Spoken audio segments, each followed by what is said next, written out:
Breaking చూస్తున్న వంట gas booking పైన కేంద్రం మరో కీలక నిర్ణయం తీసుకుంది. వంట గ్యాస్ బుకింగ్ గడువు మరోసారి పెంచింది. ఇక గ్రామాల్లో 25 రోజుల నుంచి 45 రోజులకు పెంచుతూ నిర్ణయం తీసుకుంది. కేంద్రం నిర్ణయంతో సామాన్యులపైన తీవ్ర ప్రభావం పడనుంది. అంతర్జాతీయ మార్కెట్లో ఏర్పడిన చమురు సంక్షోభం కారణంగా గ్యాస్ దిగుమతులు తగ్గడంతో కేంద్రం ఈ నిర్ణయం తీసుకుంది.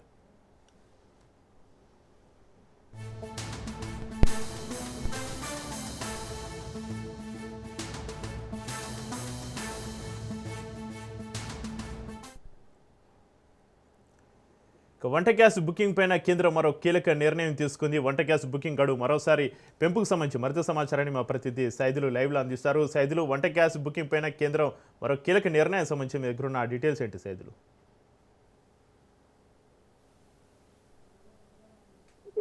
గ్యాస్ సంబంధించి కొరత దేశవ్యాప్తంగా కనిపిస్తుంది. సో ఈ కొరత మరిన్ని రోజులు ఉండే అవకాశం కూడా ఉంటుందని కూడా నిపుణులు చెప్తున్నటువంటి పరిస్థితి ఉంది. సో ఇక ఇప్పటికే వంట గ్యాస్ కి సంబంధించి 21 రోజులకి బుకింగ్కి అవకాశం ఉంటుంది. సో ఇప్పుడు అది కాస్త 25 రోజులకి పెంచడం జరిగింది. అంటే ఒక గ్యాస్ మనకి అంటే పూర్తి అయిన తర్వాత రెండో గ్యాస్, పూర్తి కాకున్నప్పటికీ కూడా రెండో గ్యాస్ మనకి బుకింగ్ చేసుకోవాలంటే కనీసం 21 డేస్ తర్వాత బుకింగ్ చేసుకునే వెసులుబాటు మనకి ఇచ్చేది. కానీ ఇప్పుడు అది కాస్త 4 రోజులు పెంచి 25 రోజుల తర్వాతనే బుకింగ్ చేసుకునేందుకు వెసులుబాటు కల్పించింది. కానీ ఇప్పుడు అనూహ్యంగా కేంద్రం ఒక కీలక నిర్ణయం తీసుకుంది.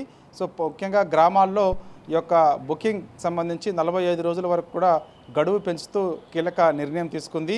సో ఇక సామాన్యులకు పెద్ద భారంగా అయ్యే అవకాశం ఉంటుందని కూడా తెలుస్తుంది. ఎందుకంటే గతంలో 25 రోజులకు మాత్రమే పెంచినటువంటి యొక్క గ్యాస్ బుకింగ్ సంబంధించినటువంటి గడువు ఒక్కసారిగా 45 రోజులకు పెంచడంతో ఇప్పుడు గ్రామాల్లో అందరూ కూడా ఏం చేయలేనటువంటి పరిస్థితి. అంటే 45 రోజుల తర్వాతనే నీకు మరో గ్యాస్ బుకింగ్కి అవకాశం ఉంటుంది.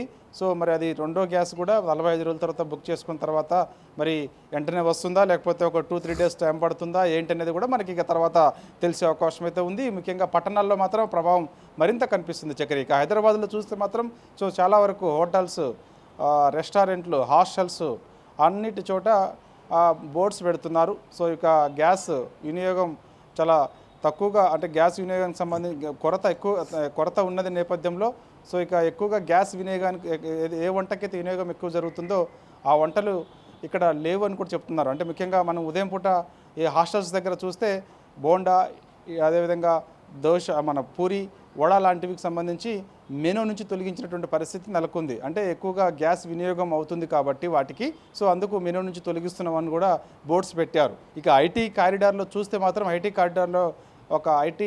కారిడార్లో ఉన్నటువంటి హాస్టల్స్ అసోసియేషన్ ఒక ప్రకటన చేసింది. సో ఇక మేము గ్యాస్ కొరత, ముఖ్యంగా కమర్షియల్ గ్యాస్ కొరత ఎక్కువగా ఉంది కాబట్టి సో హాస్టల్స్ రేట్లు కూడా పెంచుతున్నామని కూడా చేశారు. ఇక అదే ప్రైవేట్లో ఒక్క కమర్షియల్ గ్యాస్ 5,000 రూపాయల వరకు పలుకుతుంది. సో ఇక చాలామంది దీన్ని కొంతమంది దీన్ని అంటే అందుబాటులో బుకింగ్ చేసుకున్నప్పటికీ కూడా డెలివరీ చేయకుండా బయట అమ్ముతున్నారనే ఆరోపణలు కూడా ఎక్కువగా వస్తున్నాయి. కాబట్టి సో ఈరోజు మనకి తెలిసిన విషయం ఏంటంటే ఈరోజు బుక్ చేసుకున్నటువంటి గ్యాస్ సకాలంలో ఇంటికి రాకపోవడంతో నేరుగా ఈ యొక్క గ్యాస్ ఆఫీస్ దగ్గరికి వెళ్ళి అడగగా మీ ఇంటికి డెలివరీ అయిందని కూడా చెప్పినట్టు తెలుస్తుంది. వారందరూ కూడా అక్కడే ఒక్కసారిగా వాపోయారు. సో అక్కడ గ్యాస్ సిబ్బందితో కూడా గొడవపడ్డ పరిస్థితి కూడా కనిపించింది. అంటే దీన్ని బట్టి చూస్తే బయట డిమాండ్ ఎక్కువగా ఉన్న నేపథ్యంలో ప్రైవేట్కి అమ్ముకుంటున్నారు. సో గతంలో ప్రైవేట్కి ఒక గ్యాస్ సిలిండర్ వచ్చేసి 1,200, 1,300 అమ్ముకుంటే ఇవాళ 2,000, 2,500, 3,000 వరకు కూడా అమ్ముకునే అవకాశం ఉంది. డిమాండ్ ఎక్కువ ఉన్న నేపథ్యంలో కూడా భావిస్తూ ప్రైవేట్లో అమ్ముకునేటువంటి పరిస్థితి ఉంది. కాబట్టి మరి ఇక ఇప్పటికే కమర్షియల్ గ్యాస్ కొరత ఆల్రెడీ హైదరాబాద్లో ఉన్నది. సో ఇప్పటికే చాలా వరకు హోటల్స్ ముఖ్యంగా కట్టెల పొయ్యిల మీదనే వండుతున్నటువంటి దృశ్యాలు మనం చూస్తూనే ఉన్నాం.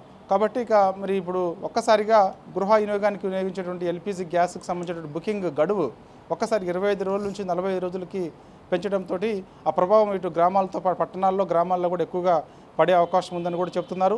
దీంతోపాటు గ్యాస్ ఒక్కడే కాదు, పెట్రోలియంపై కూడా రానున్న రోజుల్లో ప్రభావం పడే అవకాశం ఉందని కూడా చెప్తున్నారు. ఈ మధ్య చూసాం, ఈరోజు తమిళనాడులో చూస్తే ఒక్కసారిగా తమిళనాడు రాష్ట్రంలో మొత్తం వాహనాలన్నీ కూడా పెట్రోల్ బంకులకి బారులు తీరాయి.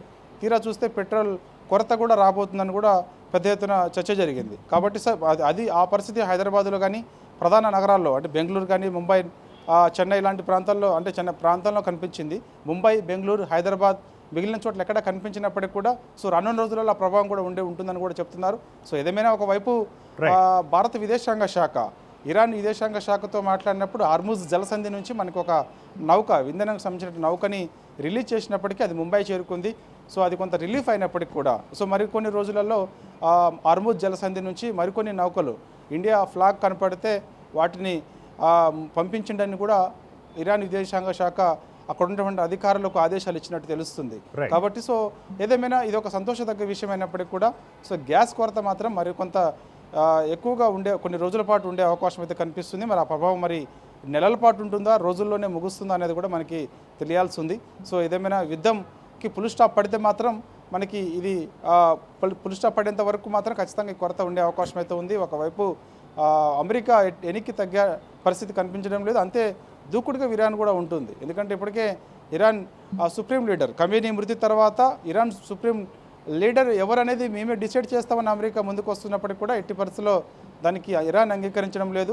సో ఖమేనీ కుటుంబ సభ్యుల్లోనే ఒకరు మాత్రమే ఇరాన్ సుప్రీం లీడర్గా ఉండే అవకాశం అయితే ఉంది. కాబట్టి ఇలాంటి అంశాలన్నీ కూడా మళ్ళా యుద్ధానికి ముడిపడి ఉంటాయి. కాబట్టి సో ఈ ప్రభావం మరి ఎన్ని రోజులు ఉంటుంది ఏంటనేది తెలియదు. కానీ సో ఏదేమైనా సరే ఈ గ్యాస్ కొరత మాత్రం ఎక్కువగా మన దగ్గర కనిపిస్తుంది, పట్టణాల్లో కనిపిస్తుంది. సో ఇప్పుడు గ్రామాల్లో కూడా ఒక్కసారిగా 25 రోజుల నుంచి 40 రోజులు పెంచడంతో ఆ ప్రభావం సామాన్యులపైన పడుతుందని కూడా అందరూ భావిస్తున్నారు. చక్రి.